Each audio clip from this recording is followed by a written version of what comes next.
Olá a todos, meu nome é Caio e esse é meu aquário. E no vídeo de hoje estaremos mais uma vez no quadro Respondendo Perguntas dos Inscritos.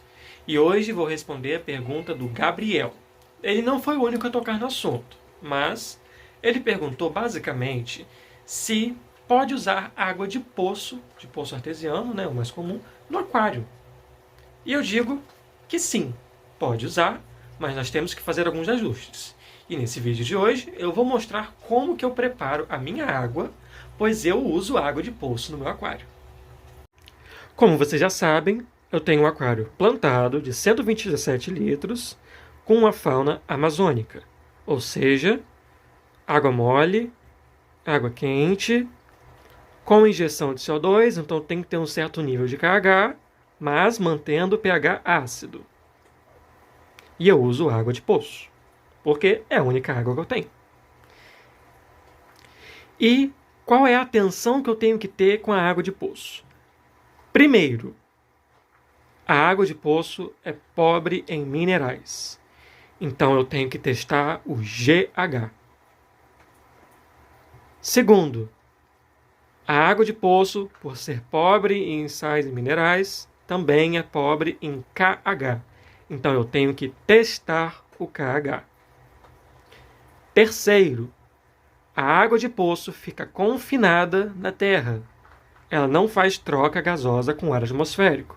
E geralmente ela vai do poço, passa pela bomba, pelo cano, chega na caixa d'água, que fica fechada, vai para a tubulação, que é fechada, e só entra em contato com o ar quando sai da torneira. Ou seja, ela está confinada até sair da torneira. E o que acontece com a água confinada?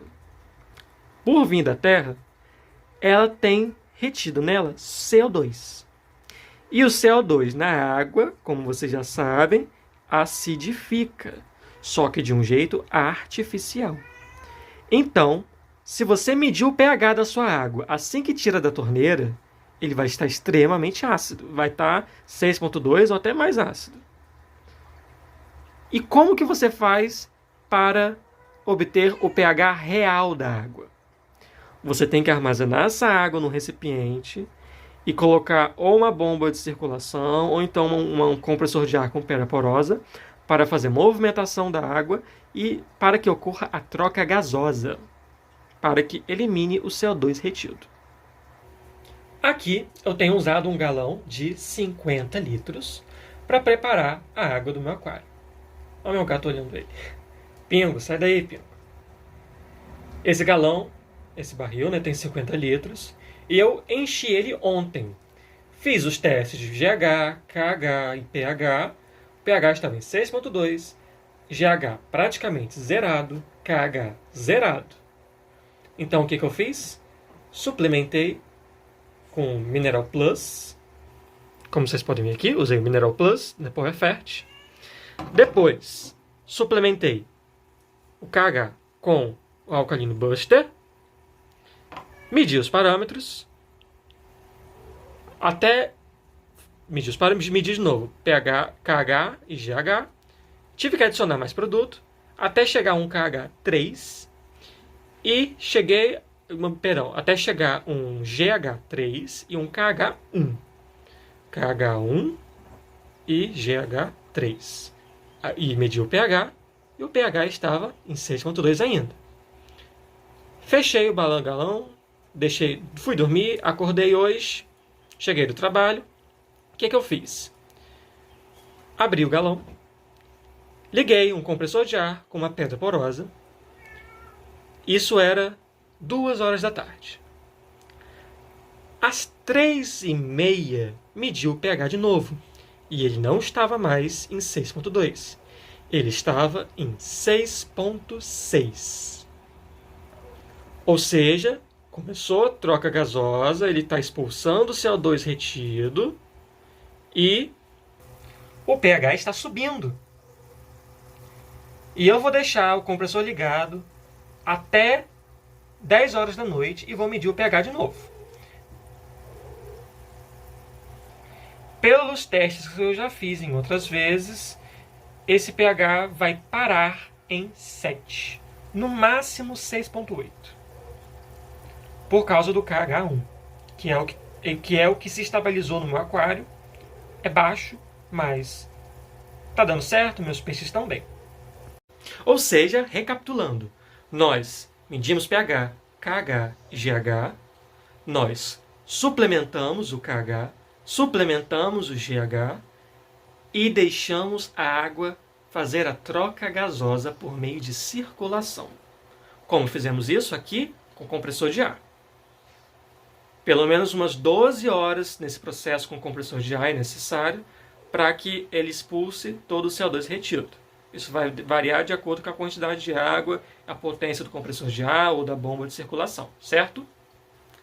E quando você deve parar de adicionar produtos ou fazer todo esse processo? Vai depender da sua fauna. Se você tem peixes amazônicos, como eu, você não precisa ter um GH muito alto, ou seja, dureza total muito alta, e um KH, que é a dureza em carbonatos, também não precisa ser muito alta.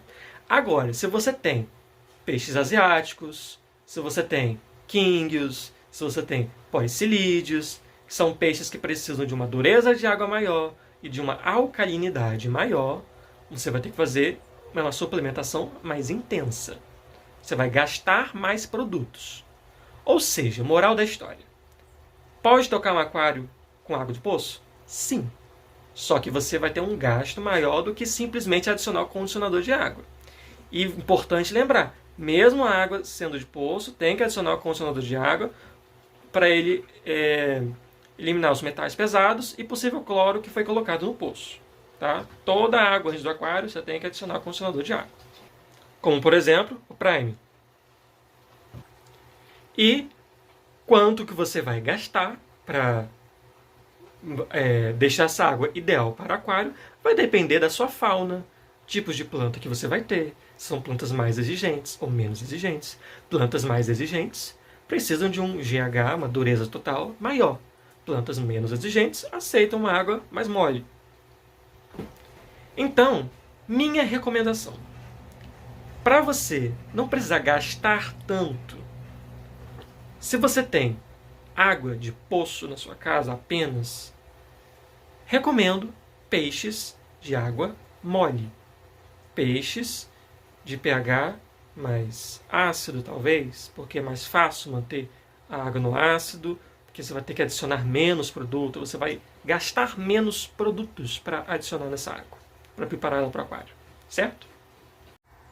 Feito todo esse processo e todo esse cuidado que exige paciência e vários testes, você vai ter uma água perfeita para encher o seu aquário, para fazer trocas parciais de água, fazer reposições e tudo mais.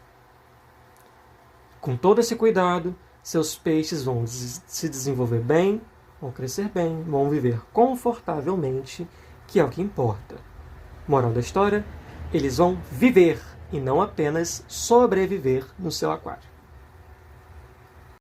Esse foi o vídeo de hoje. Se você tem alguma dúvida, alguma pergunta, deixe no comentário. Se você tem dúvidas sobre outros assuntos, comente nos vídeos e assista os vídeos e eu estarei respondendo. Lembrando, estamos quase chegando aos 1000 inscritos, então, se você não é inscrito no canal, por favor, se inscreva. Esse foi o vídeo de hoje. Muito obrigado e até a próxima!